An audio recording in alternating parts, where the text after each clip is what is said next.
আমরা যখন ক্যাম্পে উঠি প্রথমে, তো কোচ আমাদের এই 20 দিনে যে কাজগুলো হবে তো ওগুলো বলে, এবং আমাদের কি লক্ষ্য, আমাদের প্র্যাকটিস সেশন এবং মিটিংয়ে কোচ আমাদেরকে সব কিছু বলছে। তো 2 দিন ট্রেনিং হয়েছে, তো ভালো ট্রেনিং হয়েছে।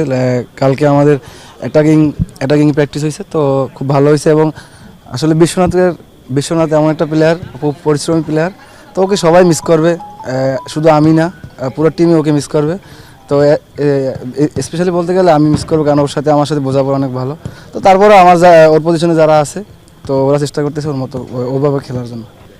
আসলে আমরা জানি ইন্ডিয়া অনেক শক্তিশালী দল, এবং ওদের মাঠে ওরা আরও শক্তিশালী অনেক। তো কোচ আমাদেরকে ওইভাবেই প্র্যাকটিসগুলো সাজাইতেছে, এবং টিম মিটিং, জিম সেশন বলেন, সব প্লেয়ারকে বলছে সিরিয়াস থাকার জন্য। যদি আমরা কোচের প্র্যাকটিস মতো খেলতে পারি, এবং আমরা যদি প্লেয়াররা একসাথে পরিশ্রম করতে পারি মাঠে, ইনশাল্লাহ ভালো কিছু হবে। আসলে আমি মনে করি চ্যালেঞ্জিং হবে, কারণ তারা ওই মাপের প্লেয়ার। কারণ হামজা ভাই, আমি তার খেলা অনেক দেখছি, কারণ ইংলিশ প্রিমিয়ার লিগ আমাদের দেখা হয়।